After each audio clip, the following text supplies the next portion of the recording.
Motion by Charlotte, seconded by Allison. All those in favor say aye. Aye. Aye. Motion carries 5-0. Now moving on to 401. Approval of the minutes from the February 21st meeting. So moved. Second? Motion by Charlotte, seconded by Allison. All those in favor say aye. Aye. Motion carries 5-0. 402, approval of the minutes from the February 21st executive session. So moved. Second? Motion by Charlotte, seconded by Allison. All those in favor say aye. Aye. Motion carries 5-0. 501, the consent agenda. Do I have a motion? Motion to approve tonight's consent agenda. Second? I have a motion by Charlotte, seconded by Allison. All those in favor say aye. Aye.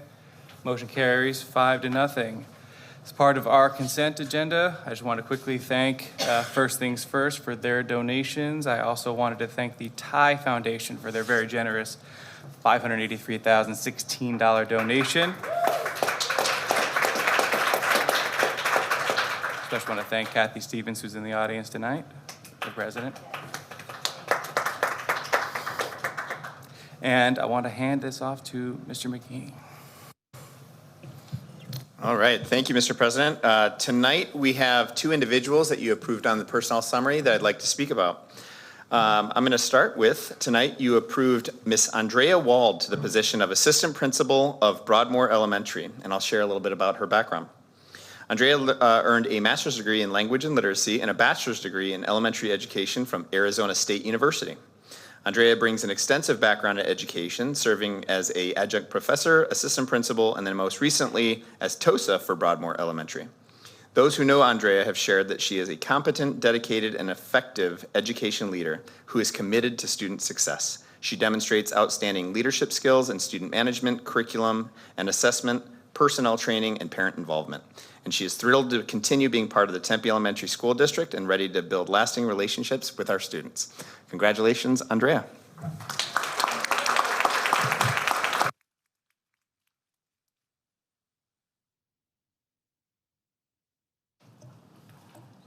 Mr. President, members of the board, Dr. Driscoll, Mike, thank you so much. That was very lovely. Thank you so much for this opportunity. This is my 24th year here in TD3, and I really look forward to continuing to lead and to work and help students throughout our district. So thank you so much.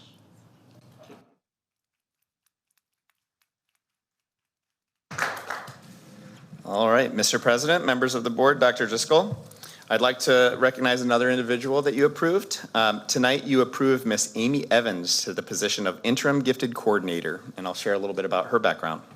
Amy earned a master's degree in curriculum and instruction from Arizona State University and a bachelor's degree in business and organizational communication from the University of Akron. She brings an extensive background in education, serving as grade level teacher, and most recently as a PACE teacher for our gifted program for the last 11 years. Those who know Amy have shared she has a deep respect and concern for the social, emotional, and educational growth of our students. Amy has always displayed a high degree of integrity and responsibility in her job. She is committed to being part of the Tempe Elementary School District and is excited to continue her work with our gifted students and families. We are confident that she will continue to be an asset to our district. Congratulations, Amy Evans.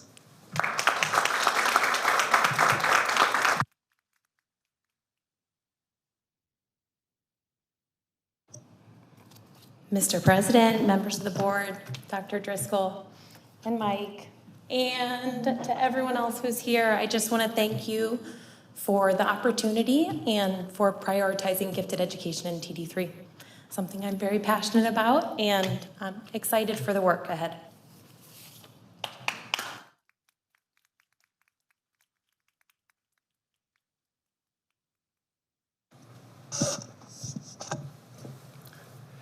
Moving on to 601, Celebrate Excellence. Dr. Driscoll. Good evening, Mr. President, members of the board. I have a few items to celebrate. On Tuesday, March 5th, Toyota USA Foundation hosted a special event in which it was announced that Toyota's Driving Possibilities program would invest up to $9.3 million to support Tempe Elementary School District and Chandler Unified School District over a 5-year period.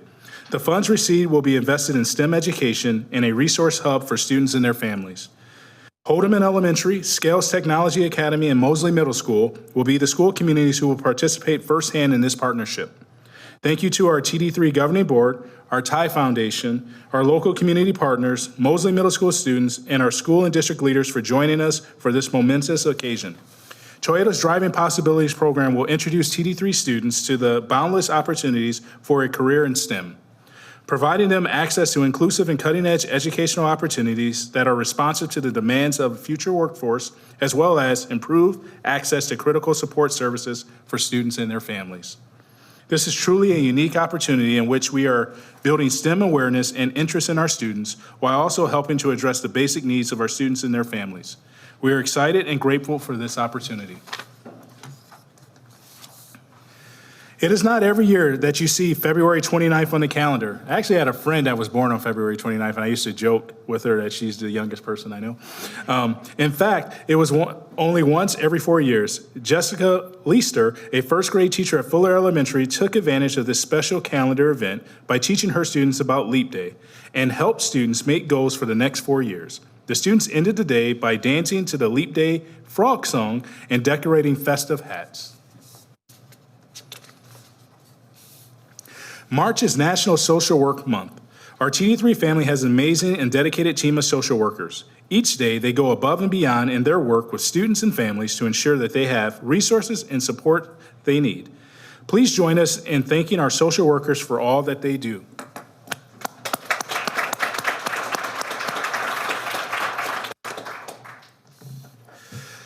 Aspire Academy at Arredondo students recently competed in the East Valley Regional Arizona National History Day competition this past weekend.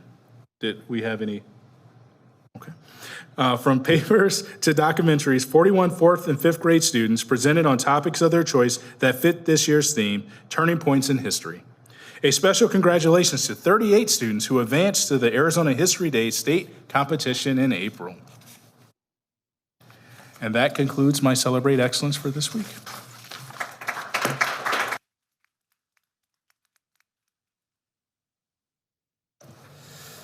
(7:01) Presentation on the proposed Frank and Getz preschool bell times.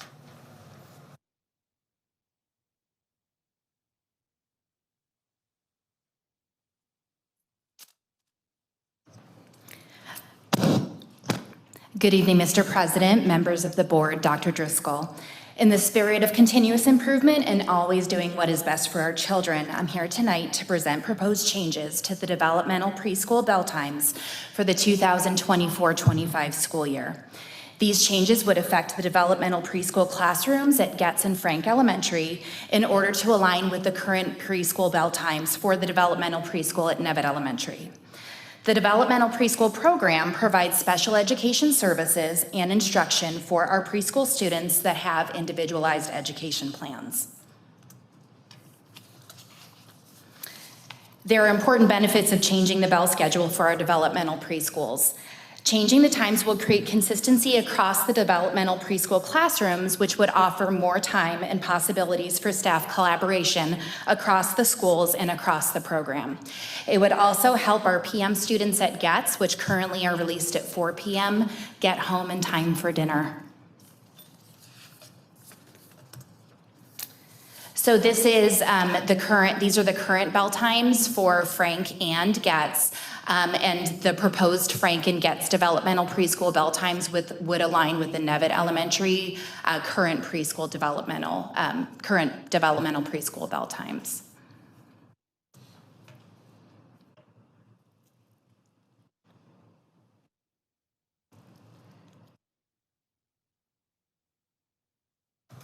Thank you, Mr. President.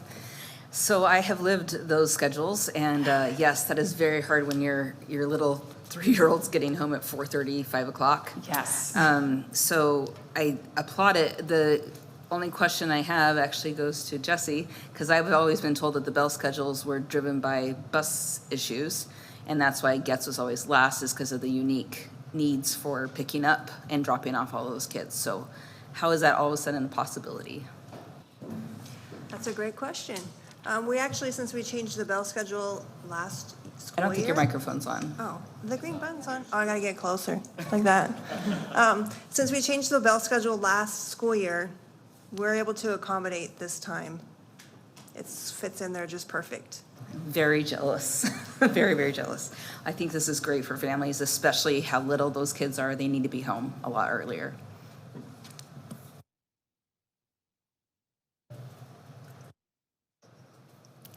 I second everything that Charlotte said, because I too lived through the schedule.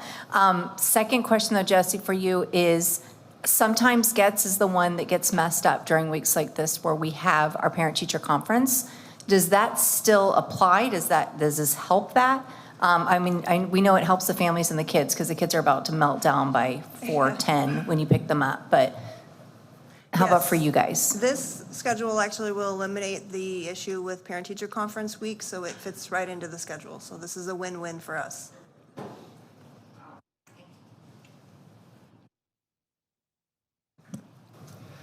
I have no questions, thank you. Thank you. All righty.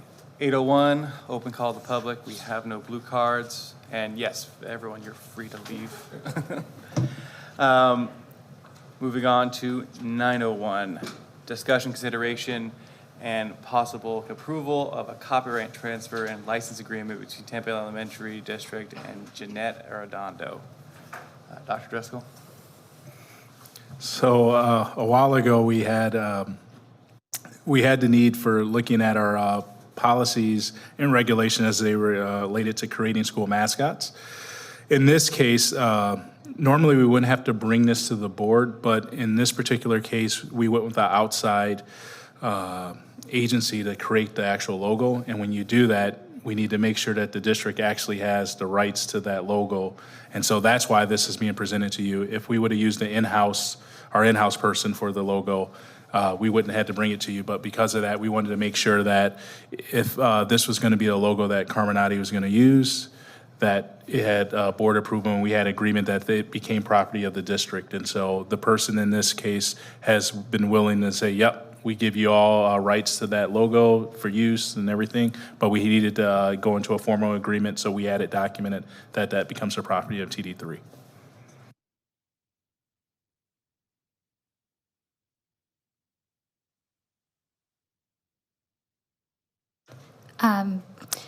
Would it be possible in the relevant data just to reflect that a little bit of what you just said? Because I was thinking more curriculum, and then I read the contract, I was like, oh, it's about logos and things, but it might be helpful for the public to have that incorporated in. But other than that, looks like you would need a motion to approve the copyright transfer and license agreement between Tempe Elementary School District Number 3 and Jeanette Arredondo as recommended. I made a motion. Second?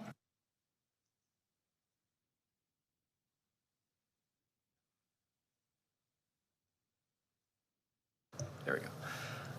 I have a motion by Monica and a second by Allison. All those in favor say aye. Aye. Motion passes 5-0. Moving on to 9:02, discussion, consideration, and possible approval of the Thrive to 5 family trainer position and corresponding job description. Dr. Driscoll. All right, so many people might not know, but we have a Thrive to 5, and it's actually funded by a grant, I want to say from First Things First. And so as salaries have increased, the grant funding has not increased. And so the proposals that we have in front of you is for us to restructure our staffing so that we can actually continue to provide those services. So these positions have been similar, but we've added more responsibilities to those positions because we are reducing by 1 staff.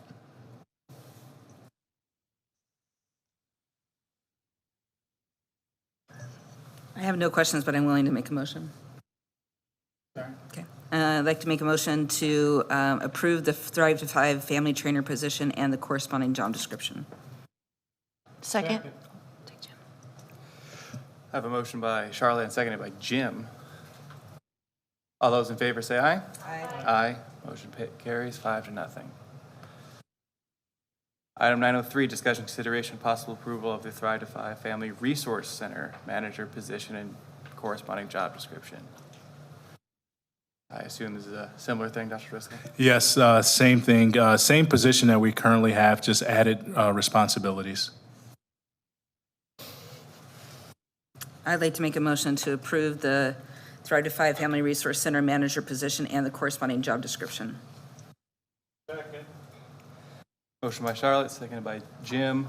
All those in favor say aye. Aye. Motion carries 5-0. 904, discussion, consideration, and possible approval of the math coordinator position and the corresponding job description. So I was shocked that we didn't have this as a job description, but really what we had was we have a science and math coordinator position, and we feel like it's beneficial for our district to have a person that is actually focused on science and also in math. To have one that is focused on both of those and have the expertise of both is pretty hard. So with this position, this person would be focused on K-8 math instruction throughout our whole district, and our current science and math coordinator would just focus on science, which I believe is her expertise as well. So we eliminated a couple positions in that area, so it wouldn't be an added position. It actually is a reduction to be more efficient in our delivery to schools with math instruction. Monica. Thank you, Mr. President. Dr. Driscoll, is this position more support of student intervention support or teacher support with assessments and coordination?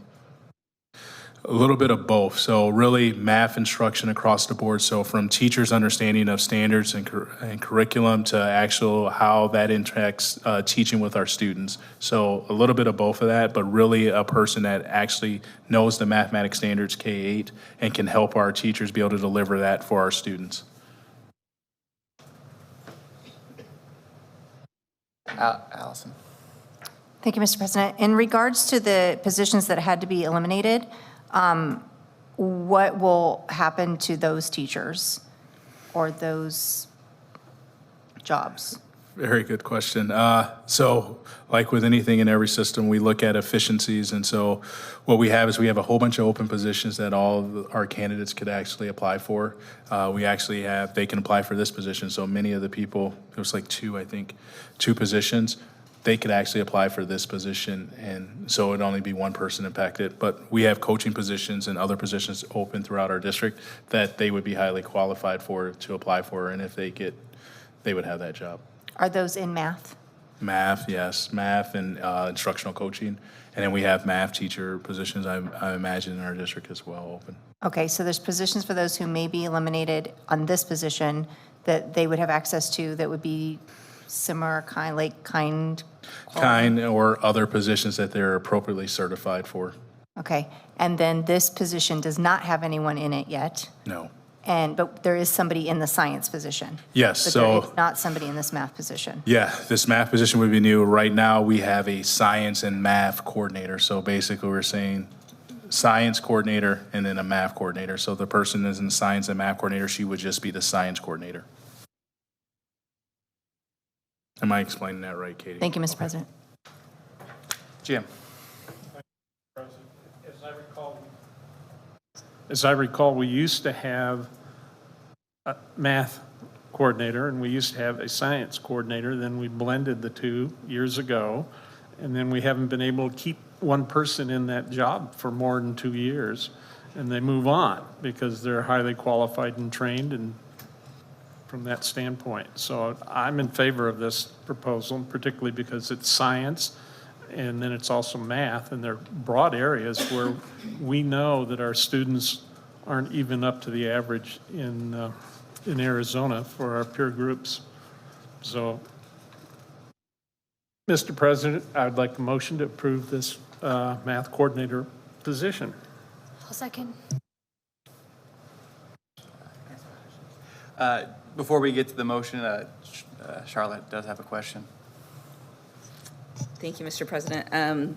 It's just a technical question. If we are splitting apart the math and science, do we also need to have a science position change in job description approved? We actually have a science coordinator position Already on the books? Yeah, we didn't have a math coordinator, Got which it. is why we had to bring this one. Okay, thank you.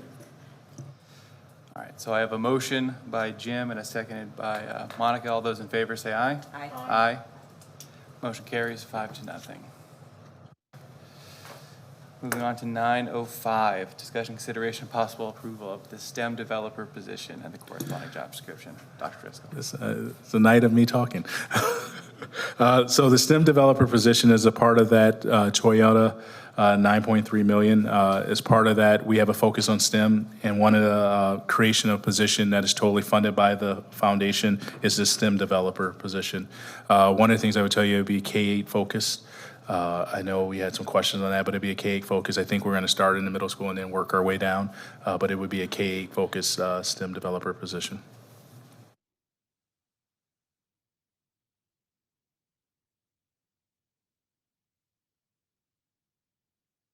Thank you, Mr. President. I'm really pleased that we're going to go do this for STEM. It's really important. And many years ago during Sputnik is when I got interested in science. And we've changed. And now we realize that our students aren't prepared for the new job market or to learn those skills. So I think it's just great that we do STEM from that standpoint. And I serve on an advisory board to ASU for the bio-inspired, bioremediated geotechnics. And they're also working with education, specifically with geotechnics and biology, to all the way down to kindergarten. And in fact, one of the team leaders and I presented over at Conley a couple months ago, I believe, in November. And so I think it's great. So I'll be glad to do that at our 3 other schools whenever. So thank you.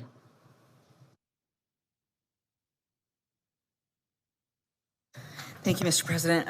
A few of us were able to attend the announcement of this huge partnership with Toyota, and it was, just a great day of celebration. Super excited, or thankful for Michelle Grimaldi and Katie Moe for making the original pitch and the team for getting behind it to make sure it happened. I especially like that not only is Toyota providing the funds, but they're also saying this is a position that needs to happen. We're not expecting you to manage it all in-house. That's a really unique feature to this grant, and I think that it is very well thought out.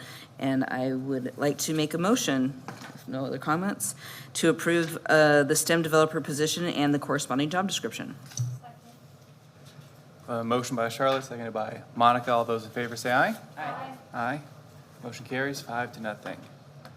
Item 906, discussion, consideration, and possible approval of the proposed Getz Preschool and Frank Developmental Preschool bell times. This is based off the presentation we just had. Yes. I'd like to make a motion to approve the Getz Preschool and Frank Developmental Preschool bell times as recommended. As an alumni mom of Getz, I second. We have enthusiastic motion by Charlotte and seconded by Allison. All those in favor say aye. Aye. Aye. Motion carries 5-0. All right. Now begins the fun first reads of a bunch of policy reviews. So 907, discussion, first review of proposed changes to governing board policy BEDB agenda.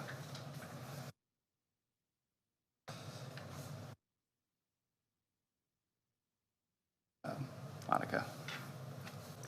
I had asked Heather where these policy updates came from, because traditionally, policy changes happen after sign die of the legislature, so usually within 90 days.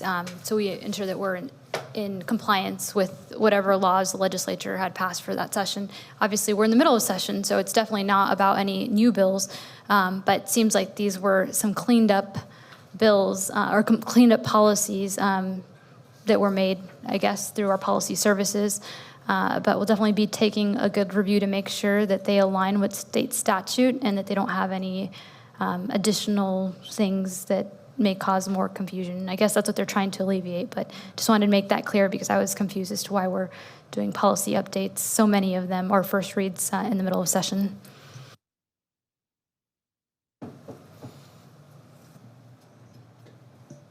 Dr. Driscoll. Yes, so as part of our policy services that we get through ASBA, they give us these policy updates. And so periodically, normally at the beginning of the year or after a legislative session, we get all of these.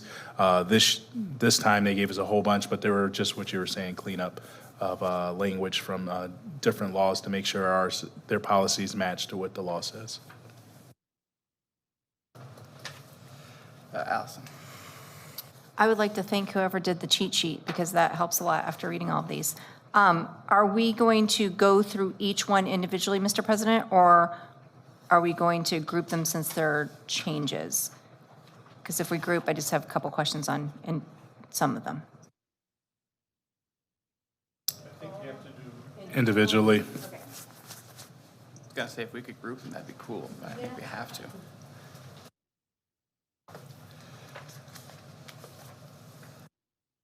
If there's no other questions, I mean, it's just a first review, so we just kind of move on to the next one. 908, discussion and first review of proposed changes to governing board policy, BGE, communication feedback.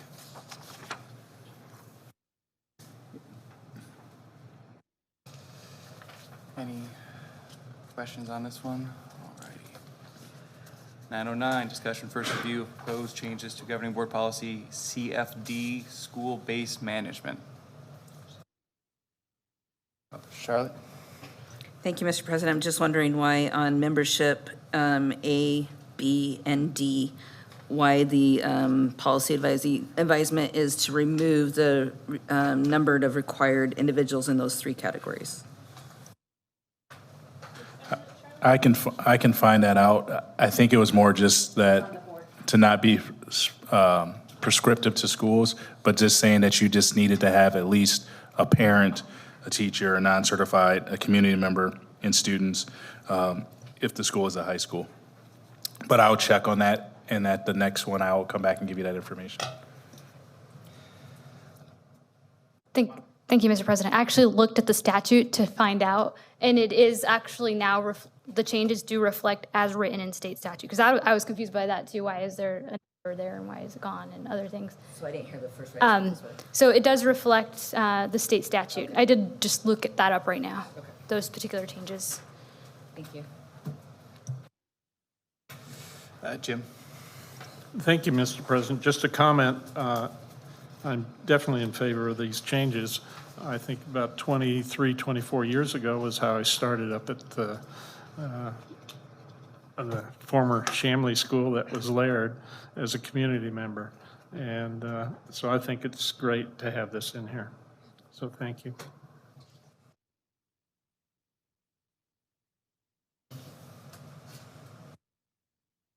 All right, no other questions? Moving on to 910, discussion first review of proposed changes to governing board policy EBAA, reporting of hazard/warning systems. Any discussion or questions on this?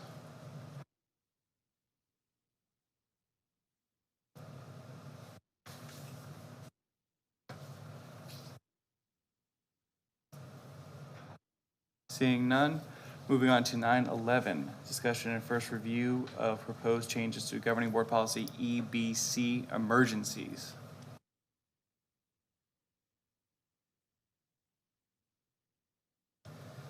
Seeing no questions, moving on to 912, discussion and first review of proposed changes to governing board policy ECB, building and grounds maintenance. Seeing no, oh, I'm sorry, Jim. Thank you, Mr. President.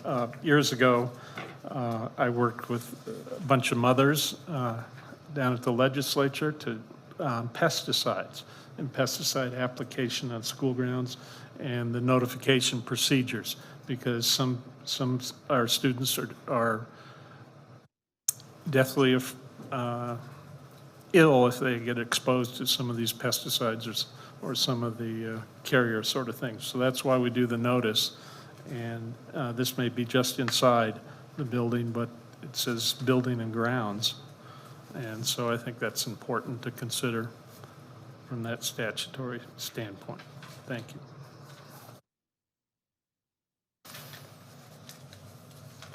Any others? Moving on to 9:13, discussion and first review of proposed changes to governing board policy EEAA walkers and riders. Allison. Thank you, Mr. President. I'm glad that Jesse's here today because one of my questions was, do we have a lot of students that live within the walking distance of the district that we bus for any reasons? Or if we do, I guess they would mostly be special ed that need transportation at that time, right? So this hasn't been necessarily an issue for us. And then the next question is, it looks like it's been up from 20 miles, Dr. Driscoll, to 30 miles. We get paid for every time the tire turns on that, right? For an extra additional 10 miles? I would have to defer to Eric, but I believe so. Did we just get a raise? No. Okay. I think it just extends how far we can go on other people's boundaries and get paid. Thank you, Mr. President. Any others? Moving on to 9:14, discussion and first review proposed changes to governing board policy GBEF, staff use of digital communications and electronic devices. Allison. Thank you, Mr. President. My only concern actually with this was that they crossed out the BlackBerry, and I do know people who currently still have BlackBerries, and the iPad and the iPod, and I don't feel like they're obsolete. And if we're going to be all-encompassing of reminding people, like, don't use your devices for school things, that maybe we should remind them of as many devices that are not usable? Is that up to us, or is this just something that we got to just say, okay, get over it?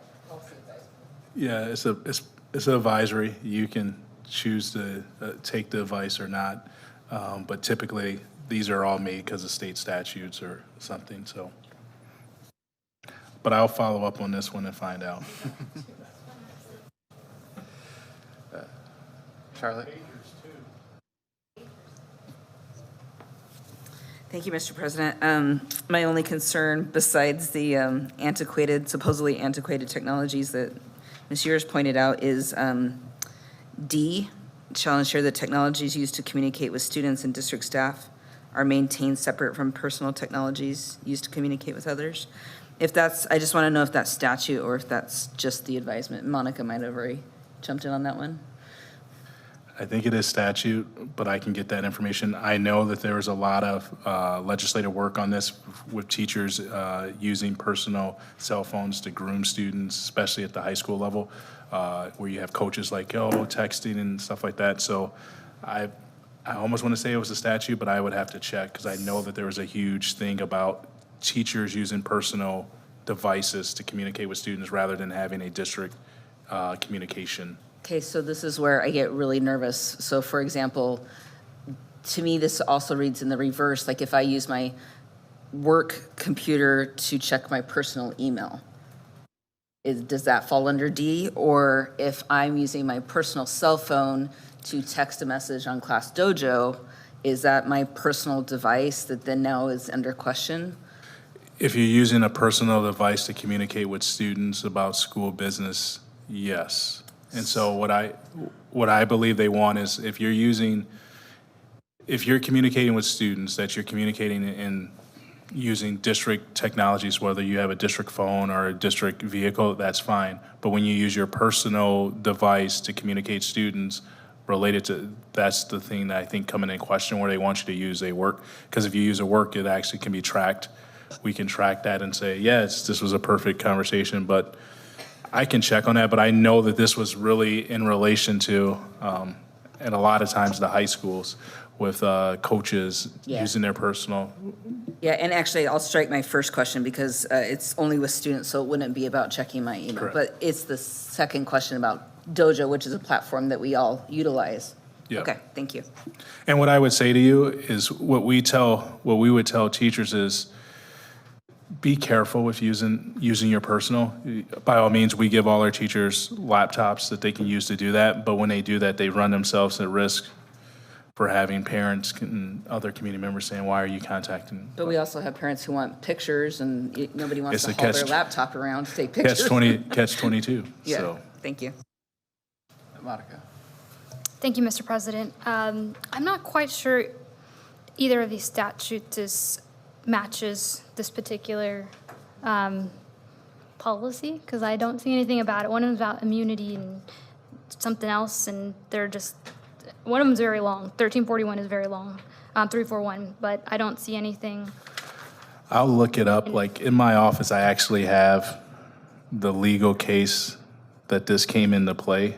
And so I'll get you guys that information. But I'm familiar with this just because of a legal suit that happened through the trust about this type of.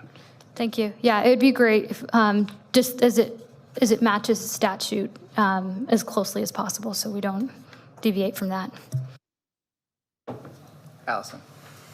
Yeah, so that was one of my main concerns here, and it says that we'll establish which technologies are approved for use by the employees to communicate with parents and students. So when I was reading that, I thought, well, one thing was like after-school activities, sports, STEM, all of that. Sometimes there's changes in location where the kids have to go, or it's a rain out and it's canceled, or things like that, and it's not necessarily they're going to be carrying around their laptop to let people know. So do we need to, like, when we settle this, do we need to be a little bit more clear? And then I was also worried, like, does this mean that those people who take on those such responsibilities, would we need to purchase cell phones and take care of their cell phone bill for them so that it's on us? The district has cell phones that we could give to employees for that particular reason. I think it's more, I don't want to speak, but it's more along the lines is that the district has communication methods that for parents to be and teachers to communicate with students. So like Class Dojo, if that's a district-approved communication tool, then yes, you're using that platform. It comes with the text messaging. I'm on Snapchat, all these ones that they need to be approved methods for communication, and that's where I would say for our regulations, we would come and say, these are the approved communication tools that we have for our employees to use to communicate with families, whether it's Snap, Class Dojo, or any others, and that's where that's where the clarity, and I'll get you the law. I know this case it was a very bad case with teacher grooming a student, but I'll get you the case and I'll get you the actual statute where it came into, because the statute and the change in the law, I believe, came after that case that they wanted to put regulations in. And it's really for the district to outline what is the appropriate communications that our employees should be using to communicate with students. And if we have technology devices that we can offer to those who may feel uncomfortable based upon changes that are being made, can we get a message out to them about that? Yeah, it will probably come, if there's a cost associated with it, we will come back to this board and say, because of this, we're going to implement this and there's a cost to it for us to do. Mr. President. Any others? All right, moving on to 9:15, discussion and first review of proposed changes to the governing board policy, GDC support staff leaves and absences. Can't imagine there's any discussion points on this one. Yeah. So moving on to 9:16, discussion and first review of proposed changes to governing board policy, IHA, basic instructional program.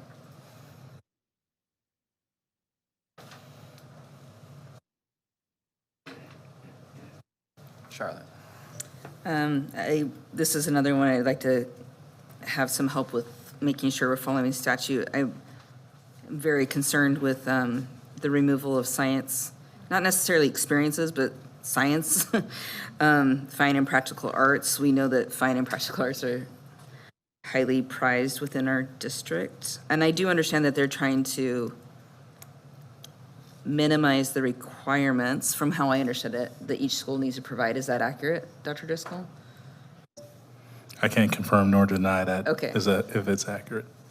And technology skills. So this is the way I read it initially, and I, didn't read it along with statute. I just want to make sure that we mirror what's actually in law. Thank you.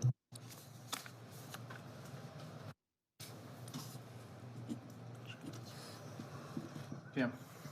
Thank you, Mr. President. I too was concerned about all the items that were being struck, and then they were added in. And I was pleased to see that on item D is science. And item E is 2 or more of the following: visual arts, dance, theater, music, or media arts. And I thought, that's great. And I think some kids are really excited about that. Some aren't. And from that standpoint, but I think Tempe Elementary has a history of trying to provide some of these visual arts and dance and theater and music, particularly music. And I'm just very pleased to see that in here. That's all, Mr. President. Allison. Yeah, I'd like to support my school board members here. It was a concern, so I wanted to know, is it something that we have to take out? Where this is originating from? I know sometimes we just have to do what we have to do. Is this something that we have to do that we have to do? I don't play a lawyer, but these are all advisory, and so they are advising you to do this based on statute or their interpretation of a statute. But ultimately, as the governing board, you have to approve whether you want to keep it or not. If you don't, then, I would have to talk to ASBA, but they would say, hey, you didn't follow our policy. So if you had a policy violation in that and and your policy was different than what they were recommending, but ASBA doesn't protect us, it's the trust. So we would talk to the trust to see if our interpretation would still be covered under our insurance if we were ever to get sued under these. So I can find that out. Okay, and the reason why I bring this up is because I believe that our school board member responsibilities is to set precedent for the future of our district. Not necessarily now, because we all know that we support science. We know that we support the practical art experience. But it doesn't necessarily keep it into statute that we find that that's important, that our community elected us to make sure that we find that it's important. That's the reason why I am concerned about this. 15 years down the road, that could be like, well, we were just told we have to teach math and social studies. I know that sounds ridiculous, but in this day and time, I don't believe it is. Yeah, and I'll get you that, whether it's actual law or if we have the ability to say, no, we want to do something different. Monica.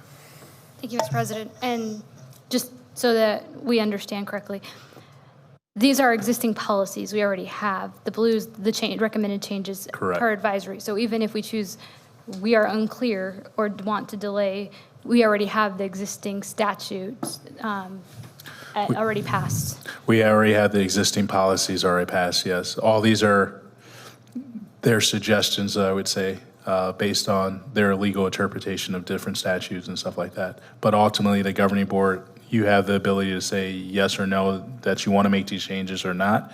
And if you do that, it would be me or our legal counsel coming here and saying, based on that choice, understand these are the risks that we have if we ever potentially get sued and stuff like that for it.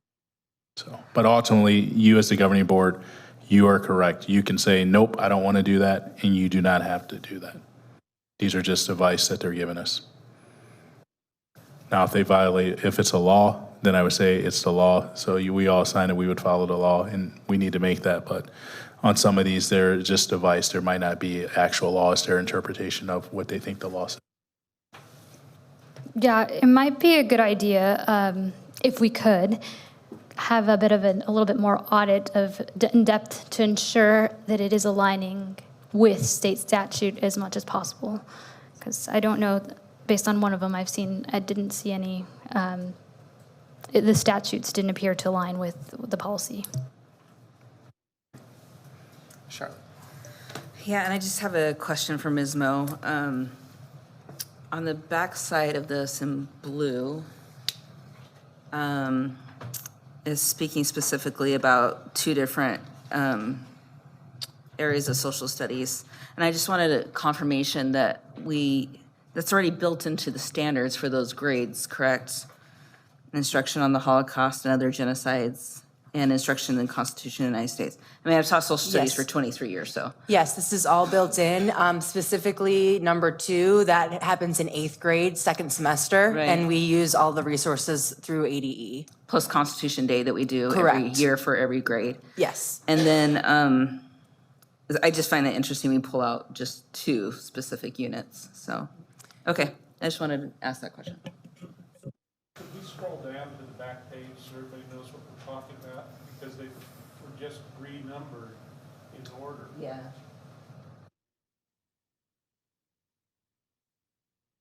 Science D and then, Right there, yeah. the E. And we'll have to fix extra space on instructions. And Mr. President, I took a look at the difference between the D that was added in later with the D with science that was struck, and it says science experiences. And that could be a lot of things, but science gives us more flexibility from that standpoint. It doesn't require an experience. So I was pleased with the change. Thank you.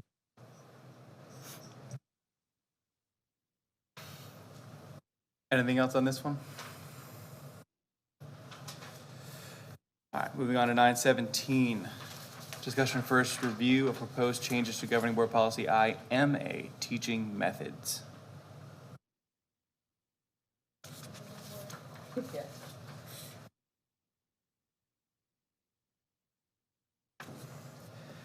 All right, seeing none, moving on to 918. Discussion and first review of proposed changes to governing board policy JFABDA, admission of students in foster care. Charlotte. Just a question on C and D of this one. This falls under McKinney-Vento, correct? So if I recall the law correctly, it is shall be immediately enrolled. So is this because of the bid process, the best interest determination process, that they give us 2 days now? Go ahead. That's quite all right. So actually, does not, the McKinney-Vento process and the enrolling of foster children are 2 different processes. We are actually working through this process right now to kind of clean up our office procedures and make it clear to folks. But until they have what's called a bid meeting, we cannot enroll the child. So Alexis Saspy, who is our parent outreach coordinator, coordinates and schedules those bid meetings immediately, and then dependent upon the outcome of the bid meeting, then we either enroll the child or the child goes back to their school of origin. Thank you. Yes.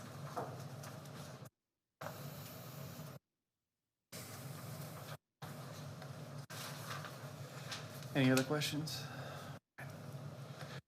Moving on to 919, discussion and first review of proposed changes to governing board policy JH, student absences and excuses.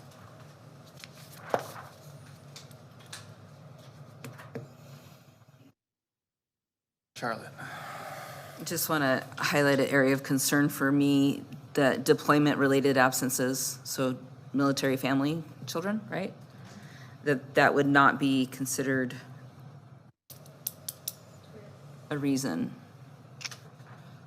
So I just have a concern about striking that. I think military families need more protections.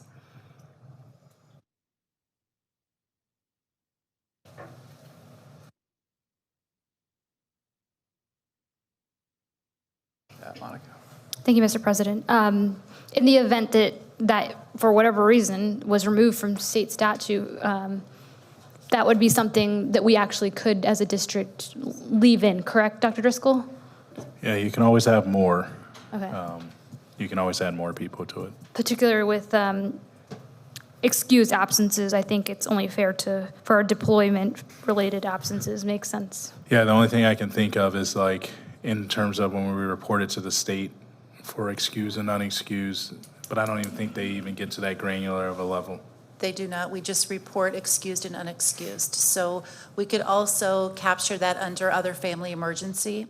But I think as clear as we can be to our office staff about how to code absences, the better. So leaving it in might be helpful.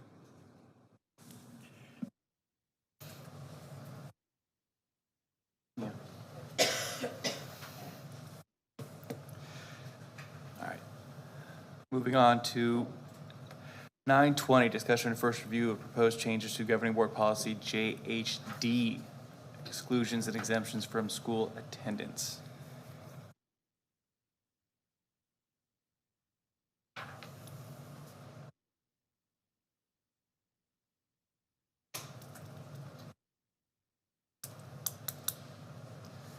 Seeing no questions, moving on to 921, discussion and first review of proposed changes to governing board policy JIH, student interrogation searches and arrests.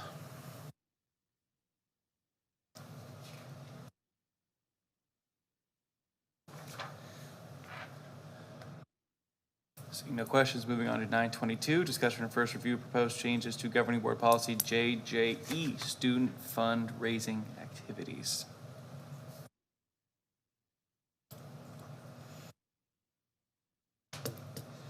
Seeing none, moving finally to 923, discussion and first review of proposed changes to governing board policy KEC, public concerns / complaints about instructional resources.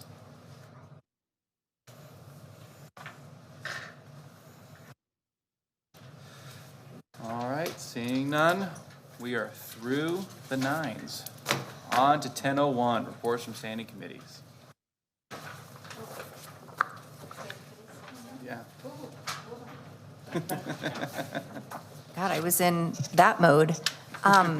Yes, so the Insurance Trust Committee, thanks, Mr. McKinney. We met on Friday, and I just want to give you a recap of what's happening. So it's, I don't think it would be a surprise to anybody that insurance rates and medical costs are increasing faster than anything else that we deal with in our daily lives. I can tell you that this district and the board that you have and the committee that you have working on this is extremely concerned in making sure that we offer the best possible plan at the lowest possible rate for all of our employees. And one thing that continually comes up right now where we're seeing the largest increase in costs is prescription drugs. And that is something that everyone can help us with. And I'm not asking for anybody in this district to take a drug that wouldn't work for them. What I'm asking is that everyone take a look and speak with your doctors when you go to say, is there a generic form of that drug? And the reason why I say that is we are self-insured, which is a very unique thing for this district.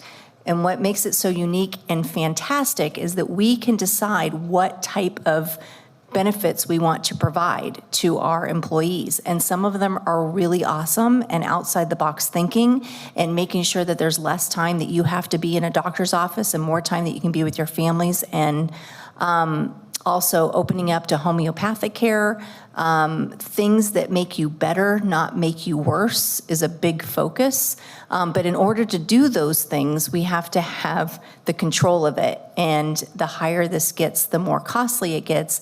If we can all participate together in keeping our costs down, it would be fantastic. And I can just give you an example. There's one drug that has been proven to be as good as the generic drug. The drug generic is $27 a month. The drug with a specialty drug is $6,089.02. And we pay that because we are self-insured. It's not being pushed off on those darn insurance companies. It's being pushed off on us.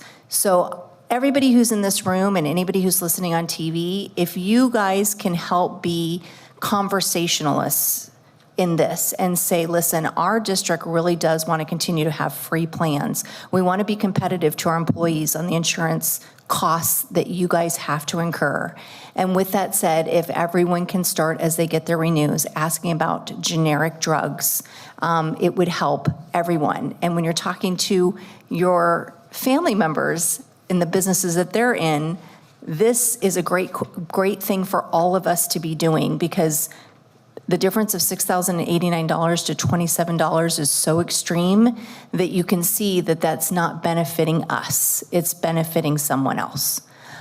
So that's the main thing that we can all control, right? The cost of medical, the cost of these great new procedures that we want everyone to have availability to, and, knee replacements and this and that, we can't control that cost, but I'm telling you, this is a multi-million-dollar cost that we can control. So if you can share that and think about it yourself. And the second thing that I'm asking everyone for is to make sure you get your annual exam. And there's an absolute reward in that for you. One, the reward of knowing that you are healthy, or if there's something that you aren't healthy with and you catch it quickly, that you can take care of it quickly and be healthier faster. Also, we know that the costs to take care of you with that would be a lot lower. And third, there's a bonus program to it because you will be entered into a drawing for $150. It's a taxable prize, but it's a real prize that we as the committee has decided we want to reward people who are making sure that they are watching their health and getting the help that they need when they need it as fast as they can. So with that said, those are my big asks. Then what do you ask of us? What have we done for you lately? And our committee has sat down and we are currently asking for a comprehensive review of every single thing that we're doing in this insurance arena. Like, how are we functioning? What sources are we using? And we started off this last week with getting some detailed information on that. And our next meeting is going to go into even more detail, literally auditing on almost everything that we can possibly do. And we haven't done that for almost a decade. So it's time, and we're getting nitty gritty with it. At times when I hear about the competitiveness of Tempe Elementary and how much cost the insurance is for you and your spouse and your families in consideration with other districts, I can sit up here and honestly tell you that we are as competitive, if not better, based on the policies that we give. A lot of them look lower in cost to each employee, but their deductibles are so much higher, so your out-of-pocket cost is so much higher. And we did a comprehensive review of every district, not just the tri-district, every district around us, so that we could make sure that you guys were getting the best that you could possibly get. And I can sit up here and say, I will stand behind that, and I know that. So look at generics. Did I tell you got that? Just kidding. And I told you about the audits, and I would just like to thank the committee. We have a robust, really good committee that we're working with, and it's with parents, and it's with community members, and it's with teachers, and it's with, and then it's with obviously our staff here. And all of us are so universal when we're talking, and the main thing that we talk about all the time is how do we make sure that we give you the best benefit that you can possibly get to be healthy and to enjoy working at Tempe Elementary. If these costs come out, then we just go to Eric and say, you got to help us figure it out. And then we have to tell him to go get his exams because we don't want him to have a heart attack. But we're always considering it. So if you ever hear anybody say, oh my gosh, they're just raising our insurance rates and they don't care about us and all of that, I can tell you single-handedly 15 people that I know that sit in a room every quarter on a Friday morning, early in the morning, and they'll tell you there's not even coffee and donuts. One of them has to go get his own coffee, and we know about that, but that's part of our joke. We do it because we want to, and we want to make sure that you guys are fully taken care of. So please talk to Sandra. If you have questions, where do I go? What is my benefit? What can I get taken care of? How can I win a major prize? Seriously, call Sandra. That's what she's there for. That's what we have her for, and utilize her because she knows the in and outs. And some of this is totally confusing depending upon what plan you're on and what you get. So please just take care of yourself, okay? And then allow us and help us do the best that we can for you. And lastly, put it on your calendar. We're going to have a blood drive in December, and we're going to make it as big as we possibly can because Sandra and I went to the Vitalent luncheon, and we saw some districts that beat us on how many people were giving blood, and we got a little grumpy about it. So with that said, please just remember to think about giving and giving in a way that doesn't cost any money but that will give a life, and get ready to watch for that December date to come out so that you can join us for the blood drive. Thank you.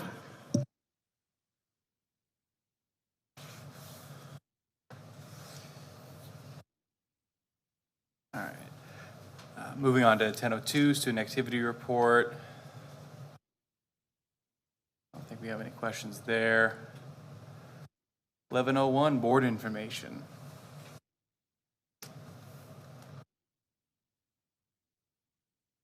Jim. Thank you, Mr. President. I was very pleased to attend yesterday's ceremony at Toyota. What is it? Toyota Financial. And it's the national kind of headquarters for that. And of course, it's real near all those data farms that are down on off of Price Road from that standpoint. And it takes me back to, I don't know, about 17 years ago when I was working with Intel on environmental health issues. And we spent a lot of time negotiating that and came up with a great result. And they worked with schools. There was a school board member from Chandler on that. And so I think it's a great thing, and I'm very pleased that everybody pitched in to make this happen, and that we're using probably, starting with 3 of our schools, is a good place to start, because I think those are the kids that need this exposure, and the teachers need help with this, and it's close to ASU, so I think we can tap into some other resources. So, Mr. President, thank you very much. You were there. I didn't get a sweet roll after the, Mr. President got a sweet roll first, and then I was greeting everybody. Dr. Uxted was sitting next to me, and Kathy Stevens was sitting on the other side, and I didn't think it'd be fair if I went up and got just one roll. So, anyway, thank you.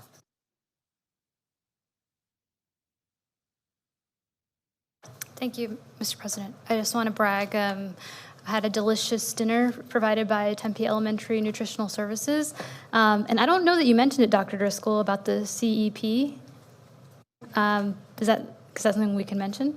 Yes. Pretty big news here in Tempe Elementary School. Thanks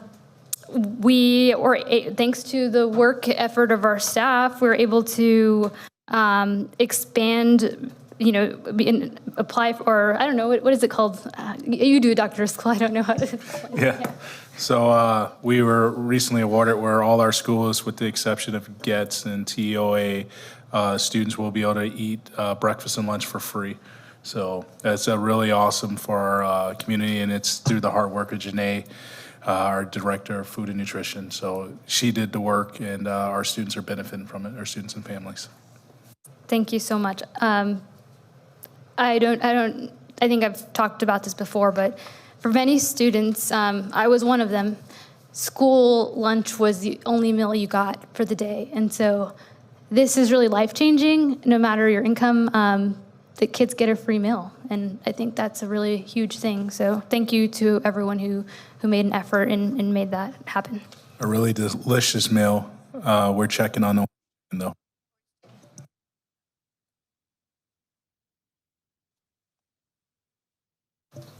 I just want to correct the record. It was a muffin, not a sweet roll. Mr. President, I didn't hear that. I'm sorry. It was a muffin, not a roll? Yes. Oh, okay. Yeah, very important information. All right, moving on to. Moving on to 12:01, announcements, upcoming events. Parent-teacher conferences will be held from March 5th through March 7th, 2024. All schools will follow the early release schedule. Spring break is from March 11th through March 25th, 2024. All Tempe elementary schools will be closed.